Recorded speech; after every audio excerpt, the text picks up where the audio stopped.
ഈ നിസ്വാർത്ഥതയാണ് മനുഷ്യനെ മനുഷ്യനാക്കുന്നത്.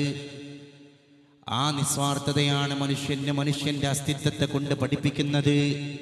നമ്മൾ ആലോചിക്കേണ്ടതുണ്ട്. അക്രിം ജാറക വലൗ കാന കാഫിറ. നിന്റെ അയൽവാസി അന്യമതസ്ഥനാണെങ്കിൽ അവനെ ഒന്നുകൂടി ബഹുമാനിക്കണം, അവനെ ഒന്നുകൂടി ഗൗരിക്കണം. അവൻ സഹോദര മതസ്ഥനാണെങ്കിൽ ആ സാഹോദര്യ മതത്തിന്റെ ദർശനങ്ങളെ നമ്മൾ നമ്മുടെ ജീവിതത്തിലൂടെ പ്രകടമാക്കണം. ആയിഷ ബീവിയുടെ വീട്ടിൽ എന്തെങ്കിലും വിഭവസമൃദ്ധമായ സ്പെഷ്യൽ ഭക്ഷണ പദാർത്ഥങ്ങൾ പാകം ചെയ്യപ്പെട്ട് കഴിഞ്ഞാൽ അള്ളാഹുവിൻ്റെ റസൂലിൻ്റെ മുമ്പിലേക്ക് ആ ഭക്ഷണം കൊണ്ടുവരപ്പെടുന്നതിൻ്റെ മുൻപേ ലോകത്തിരുമേനി തൻ്റെ പ്രിയതമയായ ഭാര്യയോട് പറയും, ആയിഷ, നമ്മുടെ അടുക്കളയുടെ മുൻഭാഗത്തുള്ളതൊരു ജൂതൻ്റെ കുടുംബമാണ്.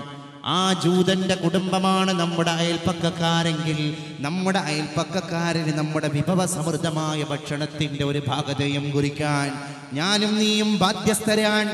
അതുകൊണ്ട് അവനെ കൊണ്ടുപോയി കൊടുക്ക് എന്നതിൻ്റെ ശേഷം മതി നമുക്ക് അന്നം രുചിക്കാൻ എന്ന് ലോകപരിഷ്കർത്താവ് മുഹമ്മദ് മുസ്തഫ സ്വല്ലല്ലാഹു അലൈഹി വസല്ലം മദീനയുടെ മണലാരണ്യത്തിലൂടെ സഹാബത്തിന് ക്ലാസ് എടുത്തുകൊണ്ടിരിക്കുമ്പോഴാണ് മണലാരണ്യത്തിലൂടെ അന്യമതസ്ഥനായ ജൂതന്റെ ഭൗതിക ശരീരം വിലാപയാത്രയായി ശവമഞ്ചത്തിൽ കൊണ്ടുപോവുകയാണ്.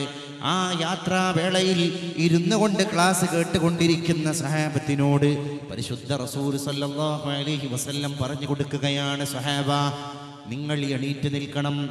ആ പോകുന്നതൊരു ജൂതന്റെ മയ്യിത്തല്ല, അതൊരു മനുഷ്യന്റെ മയ്യിത്താണ്.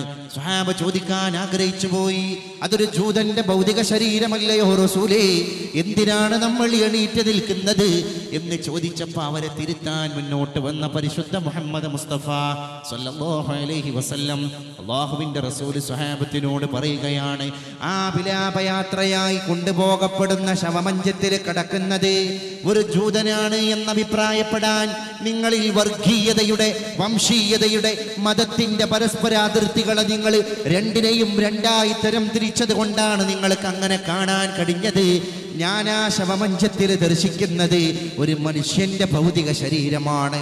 ജൂതൻ എന്ന് പറയുന്ന പദപ്രയോഗത്തിൽ നിന്ന് മനുഷ്യൻ എന്ന് പറയുന്ന ഉദാത്തവൽക്കരണത്തിന്റെ സിദ്ധാന്തത്തിന്റെ സോപാനത്തിലേക്ക് ഉത്താനം പകർന്നിട്ട് സ്വഹാബത്തിന്റെ മനസ്സിനെ കൊണ്ടുപോകാൻ മാനുഷികത്തിന്റെ മഹാചാര്യനെ പോലെ, മാനവികതയുടെ വിപ്ലവകാരനെ പോലെ, സഹിഷ്ണുതയുടെ ചമൽക്കാരദായകമായിരിക്കുന്ന ദർശനങ്ങളുടെ ഉപജ്ഞാതാവിനെ പോലെ വമാ അർസൽനാക ഇല്ലാ റഹ്മത്തൽ ലിൽ ആലമീൻ പരിശുദ്ധ മുഹമ്മദ് മുസ്തഫ സല്ലല്ലാഹു അലൈഹി വസല്ലം